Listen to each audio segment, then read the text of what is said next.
لہٰذا حج ہے کیا؟ حج اصل میں مخصوص ایام میں آپ نیت کرتے ہیں، احرام پہنتے ہیں، اور دو چیزوں کا نام حج ہے۔ ایک میدان عرفات میں آپ ٹھہرتے ہیں، اسے وقوف عرفہ کہتے ہیں، اور ایک 10 ذوالحجہ کو آپ جا کے طواف کرتے ہیں، جس کو طواف الزیارہ کہتے ہیں۔ اگر یہ دو کام آپ کر لیں تو حج آپ کا ہو گیا۔ یعنی فرض ہیں اور ارکان ہیں، باقی جو واجبات ہیں ان کی نہ کرنے کی بنا پہ گناہگار تو ہوں گے، لیکن دو بڑی چیزیں۔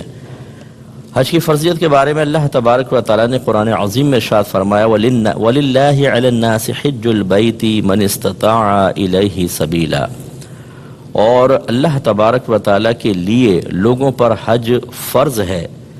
ان لوگوں پر کہ جو راستے کی استطاعت رکھتے ہیں۔ اس کا مطلب ہے جن کو سفر حج کی طاقت حاصل ہے، جو اس کی استطاعت رکھتے ہیں، ان پہ حج فرض ہو جاتا ہے، تو اس کا خاص طور پہ خیال رکھنا ہوگا۔ اب وہ کیا شرائط ہیں وہ ایک مسلمان کو معلوم ہونی چاہیے، تو چند چیزیں میں آپ کی خدمت میں ذکر کرتا ہوں۔ پہلی چیز تو ہے کہ مسلمان کا عاقل ہونا، دوسرا بالغ ہونا، یعنی مسلمان ہونا تو شرط ہے، کافر تو کر ہی نہیں سکتا، دوسرا عاقل ہونا، پھر بالغ ہونا، پاگل مجنون پر لازم نہیں، اور اسی طرح نابالغ پر لازم نہیں ہوتا۔ اس کے علاوہ پھر زاد راہ کا مالک ہونا۔ زاد راہ کا مطلب یہ ہے کہ آپ کے فلائٹ کا کرایہ، پھر فلیٹ وغیرہ، یہ جیسے گورنمنٹ کوئی آپ کو پیکج دیتی ہے یا پرائیویٹ حج کروانے والے پیکج دیتے ہیں، اس تمام اس کے اخراجات آپ کے پاس موجود ہوں۔ اور اگر آپ گھر کے کفیل ہیں تو جب تک آپ غیر موجود رہیں گے، گھر والوں کو نان نفقہ خرچ کے پیسے وغیرہ بھی آپ کے پاس ہوں، تب آپ پر حج لازم ہوگا۔ خواتین جو ہیں ان پر بھی اس طرح اتنا مال جمع ہو جائے تو حج لازم ہو جاتا ہے، لیکن ان کے حج کی ادائیگی کے لیے شرط یہ ہے کہ ان کے ساتھ محرم ہونا چاہیے۔ یہ آج کل ایک نیا قانون آپ دیکھیں گے کہ جی عورت بغیر محرم کی بھی حج کر سکتی ہے۔ ذہن میں رکھیے گا کہ شریعت ہمارے نبی کی ہے، کسی اور کی نہیں ہے، لہذا نبی کریم صلی اللہ علیہ وسلم نے واضح طور پہ بیان فرمایا کہ جو عورت اللہ تبارک و تعالیٰ اخروی دن پر ایمان رکھتی ہے، وہ بغیر محرم کے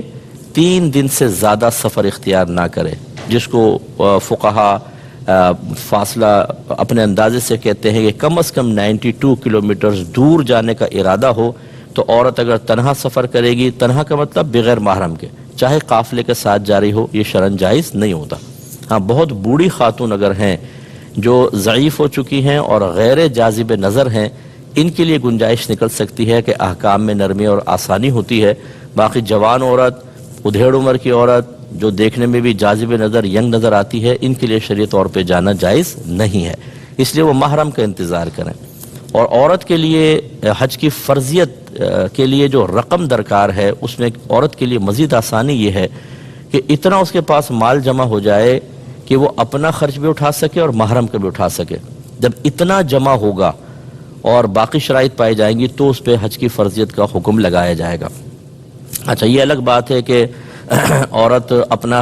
حج کا خرچہ دے، شوہر اپنا دے، لیکن عورت کے پاس اتنا مال جمع ہوگا تو اس پہ حج فرض ہوگا،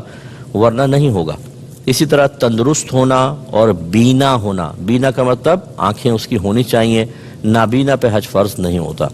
تو گھر کے جس فرد میں یہ تمام شرائط جمع ہو جائیں کہ وہ حج کا خرچہ اٹھا سکتا ہو، عاقل بالغ مسلمان ہے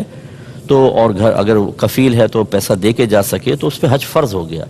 اب اگر وہ تاخیر کرے گا تو گناہ گار ہوگا، اس لیے ہر شخص کو اپنا اپنا حساب و کتاب کرنا چاہیے۔ بعض اوقات بہو پہ حج فرض ہو رہا ہوتا ہے، بیٹے پہ ہو رہا ہوتا ہے، ماں باپ پہ نہیں، بعض اوقات والدہ پہ ہو رہا ہوتا ہے، والد کے اوپر نہیں، لیکن ہم چونکہ ان مسائل کو نہیں جانتے تو سال ہر سال اس کو ہم آگے پیچھے کرتے رہتے ہیں اور گناہ گار ہوتے رہتے ہیں۔ بلا عذر 1 سال کی تاخیر کرنا بھی گناہ ہے، اس پہ میں وعید آپ کو عرض کرتا ہوں۔ تو حج کی بڑی فضیلت ہے، اگر اللہ تعالیٰ موقع دے تو ضرور حج کریں،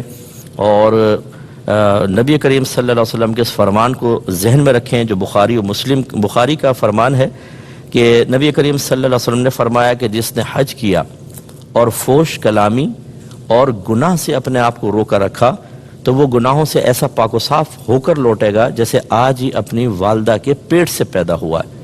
یعنی اس کے تمام صغیرہ کبیرہ ظاہری باطنی گناہ معاف ہو جائیں گے۔ اس لیے جب بھی آپ کے پاس یا آپ کے اندر یہ شرائط جمع ہو جائیں تو فوراً سے پیشتر ہمیں حج کرنا چاہیے۔